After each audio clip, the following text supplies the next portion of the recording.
There is a moment, a very specific moment in a congressional hearing when you can feel the air shift. When someone in that room decides they are done being polite, done letting a witness run the clock, done watching answers that are not really answers get dressed up in the language of cooperation. That moment happened in a House committee hearing when Representative Deborah Ross of North Carolina sat across from Attorney General Pam Bondi and simply refused to let her go. What you're about to hear is not a shouting match. It's not cable news theater. It is something quieter and, in many ways, more devastating. It is a seasoned lawmaker, methodical and composed, walking an attorney general, step by careful step, into a corner she could not talk her way out of. If this kind of deep political analysis is what you come here for, take a second right now and subscribe. Hit that bell, because this is what we do. We don't do hot takes. We don't do spin. We do the work of actually understanding what happened in that room and why it matters. Let's get into it.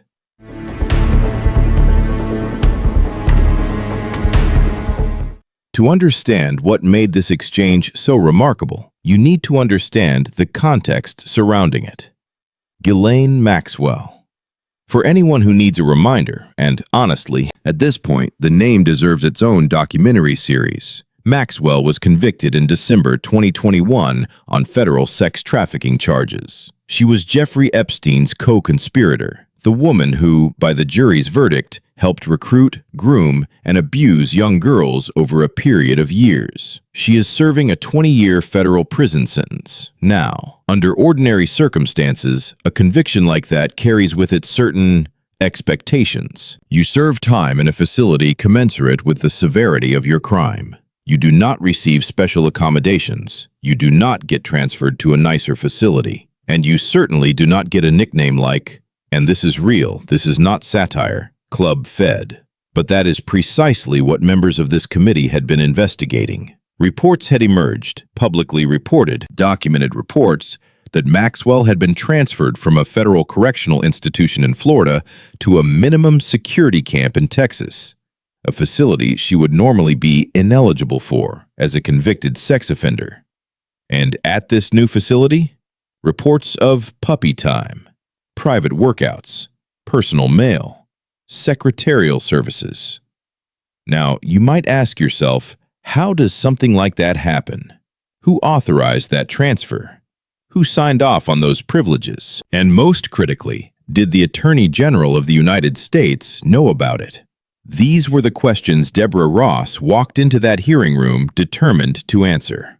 Representative Ross is a lawyer. She was a civil rights attorney before she entered politics. She knows exactly how to construct a line of questioning, how to build toward a conclusion so logically, so methodically, that a witness has no graceful exit. She opened with what appeared to be a softball, a simple statement of shared values. She said, and I'm quoting directly here, "I think you and pretty much everybody else here and throughout the country believes that convicted sex offenders don't deserve special treatment or privileges in prison. That's not a trap. That's an invitation." She is giving Bondi a chance to stand on solid moral ground before the questions get harder. And then she laid out the facts, calmly, precisely. The July interview with Todd Blanche, Trump's former personal defense attorney, now serving as Bondi's deputy. The transfer that followed days later, the minimum security facility that Maxwell should have been ineligible for, the privileges that survivors, the actual victims in this story, had to read about in the news, while they continued to carry their trauma, while Maxwell, apparently, enjoyed puppy time. And then Ross asked the question, clean, unambiguous, closed-ended. Does a convicted sex offender like Ghislaine Maxwell deserve special treatment and privileges in prison? Yes or no? Now here is where things get interesting. Bondi answered. She said, "Let me be crystal clear on this. No." Good, fine. That's the right answer. That is the only acceptable answer. But then, and this is the move, this is the tell, she kept talking. "Let me tell you. Let me keep going." And Ross cut her off, politely but firmly. Perfect. I got it. She had what she needed. Agreement established. Now move. This is where Pam Bondi revealed her strategy. And it is a strategy we have seen many times from witnesses who do not want to answer the questions being asked of them. The deflection, the pivot, the redirect to a different subject, one that the witness feels more comfortable discussing, designed to eat up clock time and change the emotional temperature of the room. Bondi's chosen deflection was the case of Irina Zarutska, a young woman murdered in North Carolina by an undocumented immigrant. A real tragedy, a genuine loss. Nobody disputes that. But notice what Bondi was doing. She was not answering questions about Maxwell. She was not explaining the transfer. She was not naming who authorized the special privileges. She was redirecting to a case that carries more political weight for this administration, one that touches immigration, one where she controls the narrative. She said, and again, this is her deflection, something to the effect of, instead of talking about a convicted felon like Maxwell, who she hoped would die in prison, she should be talking about Irina Zarutska. Now, let's sit with that for a second. Because there is something deeply revealing in that rhetorical move. The Attorney General of the United States, the nation's top law enforcement officer, is publicly in a congressional hearing in front of cameras expressing what sounds less like a legal position and more like a personal wish about a federal prisoner's fate. Hopefully will die in prison. Twice. She said it twice. Now, one might agree with the sentiment. Maxwell's crimes were monstrous, but the Attorney General of the United States is not supposed to be in the business of publicly musing about the deaths of federal inmates in her custody. That is, at minimum, unusual. And it also does not answer a single question about the transfer, about the interview with Blanche, about the minimum security facility, about the puppy time. Here is the line. Here is the moment that defines this entire exchange, and I want you to really feel the weight of it, because it is so simple and yet so precise that it cuts through everything else like a blade through paper. When Bondi pivoted again to Irina Zarutska, essentially trying to shame Ross for not spending more time discussing the murder case, Ross didn't get flustered. She didn't get angry. She didn't take the bait. She simply said, "But we're going to move back to you." Bondi replied sarcastically, "I bet we are. Yes, of course." And Ross didn't miss a beat. She delivered the final blow with absolute precision. "Because you're here to testify. That's what the whole point of this endeavor is. So of course we're moving back to you. It is all about you." Think about what just happened there. In one breath, in a few sentences, Deborah Ross completely dismantled the deflection strategy. She reestablished the fundamental architecture of the proceeding. You are the witness. I am the questioner. You do not get to redirect this hearing to more comfortable territory. You are here, in this room, under oath, and we are going to finish this conversation. The point of this endeavor. 7 words. Devastating. If you're watching this and you're wondering why these hearings matter, why it's worth paying attention to exchanges like this one, drop a comment below. Tell me what you think was the most important moment in this confrontation. I read every single one, and this kind of conversation is exactly what this channel is built for.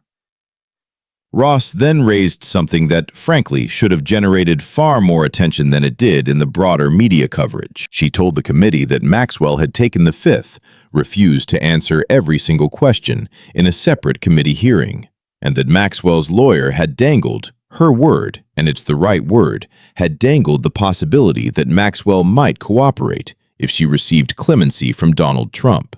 Think about the architecture of that arrangement for a moment. A woman convicted of helping traffic children is sitting in a federal prison, apparently in a fairly comfortable one at that, refusing to cooperate with Congress, while her lawyer signals to the world that cooperation has a price tag. And that price tag is a pardon or commutation from the President of the United States. Ross asked, should Donald Trump pardon or commute her sentence? Should she be released from prison? Yes or no? Bondi's response, and I want to be fair here and give her credit, was straightforward. She had just said she hoped Maxwell would die in prison, so the answer was no, and Ross acknowledged it. I'm very glad. Another moment of bipartisan agreement. But here is what that exchange revealed, and this is the part that keeps me up at night when I think about it.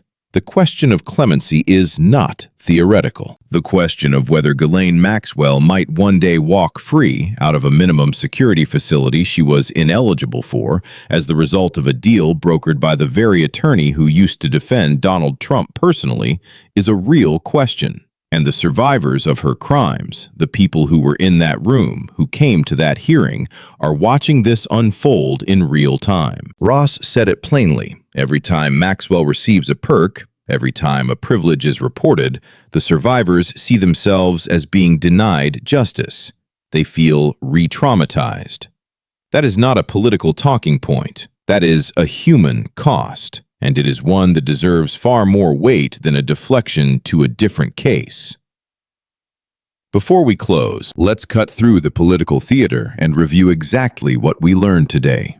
First, Maxwell's perks. Representative Ross confirmed that Maxwell was transferred to the minimum security Club Fed, a facility she is normally ineligible for as a sex offender. This transfer happened just days after a 2-day interview with Trump's lawyer, Todd Blanche. And the privileges? Puppy time, private workouts, personal mail handling, and secretarial services. Second, the pardon angle. Maxwell took the fifth in committee testimony. Her lawyer dangled a clemency offer from Donald Trump, indicating she won't cooperate unless she gets a pardon. Meanwhile, a DOJ employee who advises on pardons was recently demoted but remains in the department. Third, Attorney General Bondi's position. She claims Maxwell shouldn't get special treatment, yet she clearly is. She claims she didn't know about the transfer within her own department. She falsely claimed it's the same-level facility. She deflected to an unrelated murder case when cornered.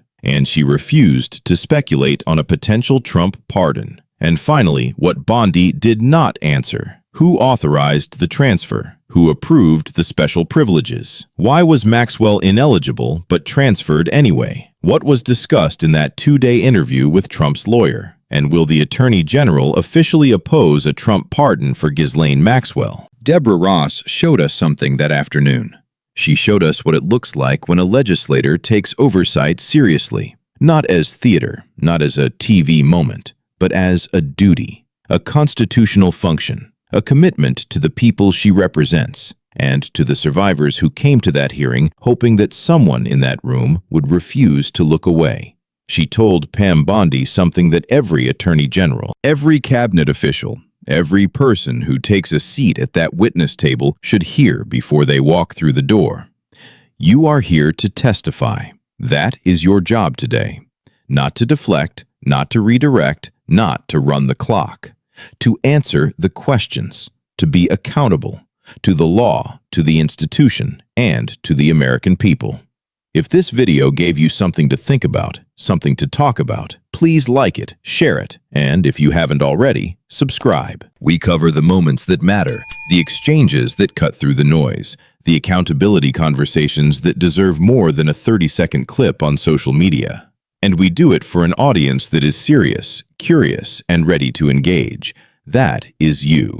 And we are grateful you are here. I'll see you in the next one.